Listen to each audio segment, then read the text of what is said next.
ಜನರೊಂದಿಗೆ ಜನತಾದಳ ಅಭಿಯಾನ ಹಿನ್ನೆಲೆ ಕುಮಾರಸ್ವಾಮಿ ಮತ್ತು ಆರ್ ಅಶೋಕ ಭೇಟಿ ವಿಚಾರ. ರಾಯಚೂರಿನಲ್ಲಿ ನಿಖಿಲ್ ಕುಮಾರಸ್ವಾಮಿ ಹೇಳಿಕೆ. ಕುಮಾರಣ್ಣ ಮತ್ತು ಅಶೋಕ್ ಅವರ ಭೇಟಿ ಸೌಹಾರ್ದಯುತ ಭೇಟಿ. ಅಶೋಕಣ್ಣನವರು ಚಿಕ್ಕಬಳ್ಳಾಪುರ ಎಂಪಿ ಸುಧಾಕರ ಭೇಟಿ ಮಾಡಿದ್ದಾರೆ. ನಾವು ಎಲ್ಲರೂ ನಿರಂತರವಾಗಿ ಸಂಪರ್ಕದಲ್ಲಿ ಇದ್ದೇವೆ, ಒಳ್ಳೆಯ ಬಾಂಧವ್ಯ ಇಟ್ಟುಕೊಂಡಿದ್ದೇವೆ. ಇದರಲ್ಲಿ ಏನೂ ವಿಶೇಷತೆ ಇಲ್ಲ. ದೆಹಲಿಗೆ ಹೋದ ಸಂದರ್ಭದಲ್ಲಿ ಕುಮಾರಣ್ಣನವರನ್ನ ಭೇಟಿ ಮಾಡಿದ್ದಾರೆ. ಇದು ಹಿಂದಿನಿಂದಲೂ ನಡೆದುಕೊಂಡು ಬಂದಿದೆ ಎಂದ ನಿಖಿಲ್ ಕುಮಾರಸ್ವಾಮಿ. ಏನು ಸೌಹಾರ್ದಯುತವಾದಂಥ ಭೇಟಿ ಇಲ್ಲ. ನಮ್ಮ ವಿರೋಧ ಪಕ್ಷದ ನಾಯಕರು ಆರ್ ಅಶೋಕಣ್ಣ ಅವರು, ಬಹುಶಃ ಚಿಕ್ಕಬಳ್ಳಾಪುರದ ಸಂಸದರು ಸುಧಾಕರ್ ಅವರು ಕೂಡ ಹೋಗಿದ್ರು. ನಾವೆಲ್ಲ ನಿರಂತರವಾಗಿ ಸಂಪರ್ಕದಲ್ಲಿದ್ದೇವೆ, ಒಳ್ಳೆಯ ಸಂಬಂಧ, ಒಳ್ಳೆ ಬಾಂಧವ್ಯ ಇಟ್ಕೊಂಡಿದ್ದೇವೆ.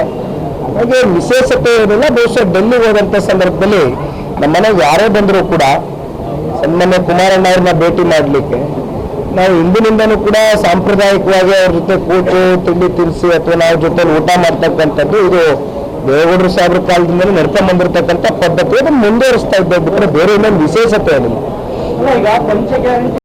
ಪಕ್ಷದ ವರಿಷ್ಠರು ಸನ್ಮಾನ್ಯ ದೇವೇಗೌಡರು ಸಾಹೇಬರು ಇವತ್ತು ದೇವದುರ್ಗ ತಾಲೂಕಿಗೆ ಆಗಮಿಸ್ತಾ ಇರತಕ್ಕಂಥ ಹಿನ್ನೆಲೆ ತಾಲೂಕಿನ ಜನತೆ ಹಾಗೂ ಪಕ್ಷದ ಕಾರ್ಯಕರ್ತ ಬಂಧುಗಳು, ಅಲ್ಲಿರ್ತಕ್ಕಂಥ ನಮ್ಮ ಮಹಿಳಾ ಶಾಸಕಿಯಾಗಿರ್ತಕ್ಕಂಥ ಕರಿಯಮ್ಮ ನಾಯಕರವರು ಎಲ್ಲರೂ ಸೇರಿ ಸನ್ಮಾನ್ಯ ದೇವೇಗೌಡರು ಸಾಹೇಬರ ಪ್ರತಿಮೆಯನ್ನು ಅನಾವರಣ ಅವ್ರ ಕೈನಲ್ಲೇ ಗೊಳಿಸಬೇಕು ಅಂತಕ್ಕಂಥ ಹಿನ್ನೆಲೆಯಲ್ಲಿ ಈಗಾಗಲೇ ದೇವೇಗೌಡರು ಸಾಹೇಬರ ಬಳಿಯನ್ನು ಮಾತನಾಡಿದ್ದಾರೆ. ದೇವೇಗೌಡರು ಸಾಹೇಬರು ಬಹುಶಃ ಈಗಾಗಲೇ ಬೆಂಗಳೂರಿನಿಂದ ಟೇಕ್ ಆಫ್ ಆಗಿದ್ದಾರೆ. ಮಧ್ಯಾಹ್ನ 12 ಗಂಟೆ ವೇಳೆ ದೇವದುರ್ಗಕ್ಕೆ ಬರ್ತಾರೆ. ದೇವದುರ್ಗಕ್ಕೂ ಸನ್ಮಾನ್ಯ ದೇವೇಗೌಡರು ಸಾಹೇಬರಿಗೂ ಬಹಳ ಅವಿನಾಭಾವ ಸಂಬಂಧ.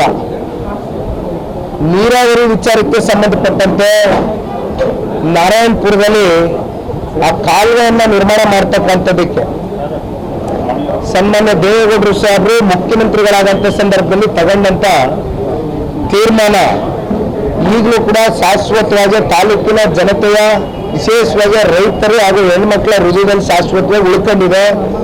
ಅದರ ಮುಂದುವರೆದ ಭಾಗವಾಗಿ ಅವರು ಪ್ರಧಾನಮಂತ್ರಿಗಳಾದಂಥ ಸಂದರ್ಭದಲ್ಲಿ 96 ಮತ್ತು 97ರಲ್ಲಿ ಇಡೀ ರಾಜ್ಯಕ್ಕೆ ಹಲವಾರು ರಾಜ್ಯದಲ್ಲಿ ನೀರಾವರಿ ವಿಚಾರ ನೆನೆಗುದಿಗೆ ಬಿದ್ದಂತ ಸಂದರ್ಭದಲ್ಲಿ ಸನ್ಮಾನ್ಯ ದೇವೇಗೌಡರು ಸಾಹೇಬರು ಪ್ರಧಾನಮಂತ್ರಿಗಳಾಗಿ ಒಂದು ಹೊಸ ಪಾಲಿಸಿಯನ್ನು ಇಂಟ್ರೊಡ್ಯೂಸ್ ಮಾಡ್ತಾರೆ. ಆಕ್ಸಿಲರೇಟೆಡ್ ಇರಿಗೇಷನ್ ಸ್ಕೀಮ್ನ ತಗೊಂಡು ಬಂದು ಇಲ್ಲಿಯವರೆಗೂ ನಿರಂತರವಾಗಿ ಆ ಪಾಲಿಸಿ ಮೂಲಕ ಹತ್ತತ್ರ 19,000 ಕೋಟಿಯಷ್ಟು ನೀರಾವರಿ ಯೋಜನೆಗಳಿಗೆ ಒಂದು ಕಾಯಕಲ್ಪ ಕೊಡ್ತಕ್ಕಂಥದ್ದಕ್ಕೆ ಒಂದು ವೇಗ ತಂದುಕೊಟ್ಟಂಥದ್ದು ಸನ್ಮಾನ್ಯ ದೇವೇಗೌಡರು ಸಾಹೇಬರು. ಹತ್ತತ್ರ 1,14,000 ಹೆಕ್ಟೇರ್ ಜಮೀನು ರಾಯಚೂರು ಜಿಲ್ಲಾ ಪ್ರದೇಶದಲ್ಲಿ ಇವತ್ತು ಸಂಪೂರ್ಣವಾಗಿ ನೀರಾವರಿ ಪ್ರದೇಶವಾಗಿ ಕನ್ವರ್ಟ್ ಆಗಿದೆ ಅಂತಕ್ಕಂಥದ್ದಾದರೆ ಅದಕ್ಕೆ ಮೂಲ ಪುರುಷರು ಇವತ್ತೇನು ಬಹಳ ಜನ ನಾನು ಭಗೀರಥ ನೀನು ಭಗೀರಥ ಅಂತಾರೆ.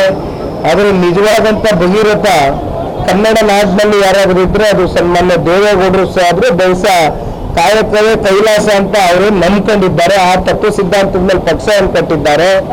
ಆ ಹಿನ್ನೆಲೆಯಲ್ಲಿ ನಾವೇನು ಎಲ್ಲವನ್ನೂ ಪ್ರಚಾರ ತಗೊಳ್ತಕ್ಕಂಥದ್ದು ಬೇಡ. ನಾವು ನಮ್ಮ ರಾಜ್ಯದ ರೈತರಿಗೆ ಸನ್ಮಾನ್ಯ ದೇವೇಗೌಡರು ಸಾಹೇಬರು ಬಹಳ